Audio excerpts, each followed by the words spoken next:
Olá, meus queridos, nós estamos agora gravando a nossa primeira videoaula, o primeiro ano do ensino médio e falando das teorias demográficas. É a continuação do capítulo sobre população humana. E essas teorias nós temos malthusianismo, neomalthusianismo, teoria reformista e ecomalthusianismo. Malthusianismo, Robert Thomas Malthus, um monge anglicano que viveu na Inglaterra a partir da segunda metade do século XVIII e até a terceira década do século XIX.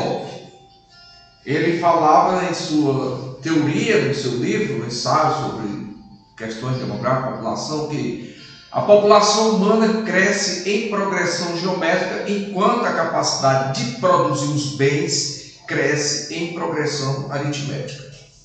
Isso, claro que, segundo ele, representaria um grande problema, porque a população iria crescer muito mais rápido do que a capacidade de produzir os bens materiais, especialmente alimentos. E o resultado seria uma série de problemas como fome. Isso levaria a disputa, quem sabe, a guerras, às pestes e colocaria em risco a população como um todo. Então, ele sugere que as pessoas não tivessem muitos filhos. Chegava a dizer que se você não tinha plena condição de sustentar a sua prole, era melhor não casar. E se casasse, tinha que ter um cuidado muito grande para não ter muitos filhos. Isso para ele era uma sujeição moral. Eu não vou ter muitos filhos porque eu tenho que primeiro pensar na humanidade como um todo. Então, essa foi a ideia do Malthus. Só que ele viveu, olha aí, na Inglaterra exatamente a partir da segunda metade do século XVIII, que pega a própria Revolução Industrial na Inglaterra. Revolução Industrial que vai aumentar consideravelmente a capacidade de produzir os bens materiais. Revolução Industrial que vai consolidar o capitalismo. E a população tinha um papel fundamental, porque ela tanto iria servir de mão de obra como mercado consumidor. As ideias do Malthus não seriam mais tão interessantes, então vamos procurar desacreditar o Malthus. E aí foi, durante um certo período, o Malthus vai ser até esquecido as suas ideias, porque ele até contrariava, a própria necessidade de ter muita gente para consumir e produzir. As ideias não seriam tão interessantes. Resultado vai ser que a população vai crescer.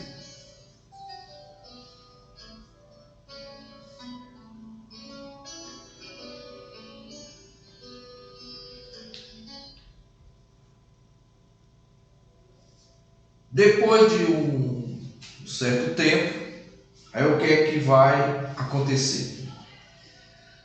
Nós vamos observar uma retomada dessas preocupações, principalmente pós-Segunda Guerra, quando foi criado a ONU, que ela vai tentar agora mediar os conflitos para evitar problemas como foi o caso da Segunda Guerra, e para isso ela tinha que ter fazer uma avaliação de como estavam os países, qual era a relação que tinha. E ela faz uma espécie de censo no mundo e descobre dois grandes conjuntos de países: os países desenvolvidos e os países subdesenvolvidos. Um terço da população vivia nesse país desenvolvido e 2/3 vivia nos países subdesenvolvidos. E com isso vai começar uma nova fase, uma nova interpretação do Malthus. Por quê? Porque os países desenvolvidos, principalmente por conta da guerra, eles conseguiram desenvolver uma tecnologia capaz de reduzir as taxas de mortalidade pelo avanço da medicina, da bioquímica, as técnicas de higiene acabam reduzindo consideravelmente as taxas de mortalidade em todos os países do mundo. Isso extrapola, inclusive, para os países subdesenvolvidos. Só que esses países, eles também conseguiram reduzir as taxas de natalidade, as taxas de natalidade. Resultado, a população agora dos países desenvolvidos vai ter uma taxa de natalidade também menor e uma taxa de mortalidade também bem menor por conta dos avanços da medicina, da bioquímica, enfim, todos esses fatores que contribuíram. Resultado, esses países vão começar um processo de envelhecimento da sua população. Enquanto isso, os países subdesenvolvidos foram beneficiados por esses fatores que vieram de fora, como o avanço da medicina, da bioquímica, reduziram as taxas de mortalidade, mas mantiveram elevado as taxas de natalidade. Resultado, o que se chamou de explosão demográfica, que afetou principalmente os países subdesenvolvidos. A população começou a crescer numa velocidade muito grande. E isso vai fazer com que esses países apresentem uma predominância de jovens que fazem parte da chamada população economicamente inativa, que ainda não produzem e tem que ser sustentado pela população economicamente ativa, aqueles que trabalham para produzir os bens materiais principalmente. Então isso vai gerar uma preocupação e alguns estudiosos retomaram as antigas ideias do Malthus e disseram, ou pelo menos começaram a fazer a seguinte colocação: a predominância de jovens no conjunto da população de um país pode comprometer a economia do mesmo, porque aí vai ter muita gente que ainda não trabalha, não tem um trabalho produtivo, sendo sustentado por pouca gente que trabalha. Isso a gente vai chamar, depois nós vamos ver no vídeo seguinte, isso vai ser chamado de encargo econômico. O que seria esse encargo econômico? Seria uma espécie assim, o peso que essa população economicamente inativa vai representar para a população economicamente ativa, que tem que trabalhar para se sustentar e sustentar esse grande conjunto que não trabalha ainda. O seu trabalho é diferente, como estudar, por exemplo, que vocês estão fazendo, estudando, se preparando para o trabalho. Então ficou conhecido como neomalthusianismo. Essa teoria foi muito marcante entre os anos 50 e 60 do século XX.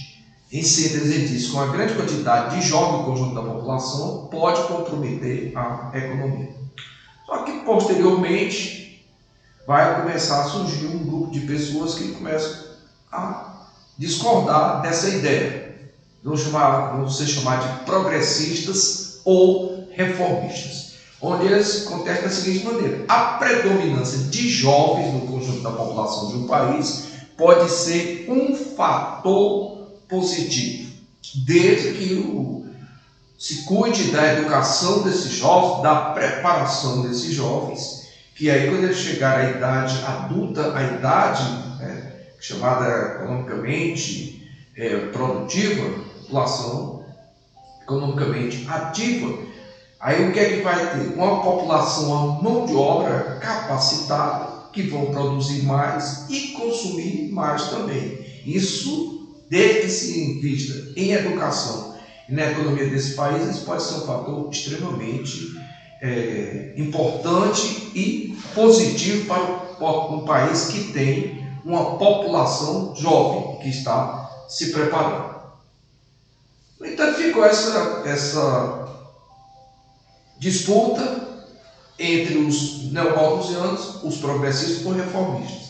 E acabaram tendo, durante ali os anos 70, o início dos anos 80, esse grupo começa a ter uma importância muito grande nessa discussão. Mas, no entanto, a partir do final dos anos 80, lembre-se da famosa ECO 92, que foi uma reunião que aconteceu com chefes de Estado praticamente todos os países, no Rio de Janeiro, inclusive foi aqui no Rio de Janeiro, que começaram a discutir as questões ambientais. problemas ambientais começaram a incomodar as autoridades e a todos, principalmente. E o resultado é que os neomalthusianos, eles retornam agora com um discurso novo, acrescentar agora a seu discurso as questões ambientais. Eles argumentam que o crescimento da população humana, de forma acelerada, pode colocar em risco o planeta, a vida do planeta, colocar a vida em risco. O planeta não suporta, irá faltar recursos para atender às necessidades da população. Então, pessoal, nós temos aí essas 4 teorias demográficas que elas falam principalmente dessas questões. Isso é importante, as provas sempre eles abordam esse tema em população. Depois nós faremos os outros vídeos, onde nós vamos discutir os outros conceitos e que vocês vão ter a oportunidade de entender melhor. Aí eu creio que eu fiz dois exercícios para vocês responderem. Observe a afirmação. Aí tem um texto, que o senhor vai falar sobre esse texto e vocês vão ver qual é que está correto.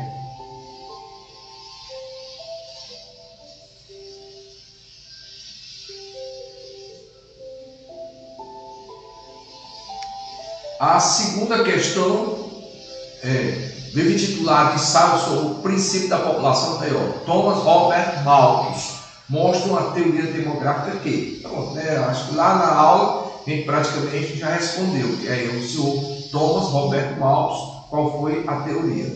Aí o que é que ela fala de importante? Vocês vão responder essas 2 questões no próximo vídeo que eu estarei fazendo sobre a continuação do assunto.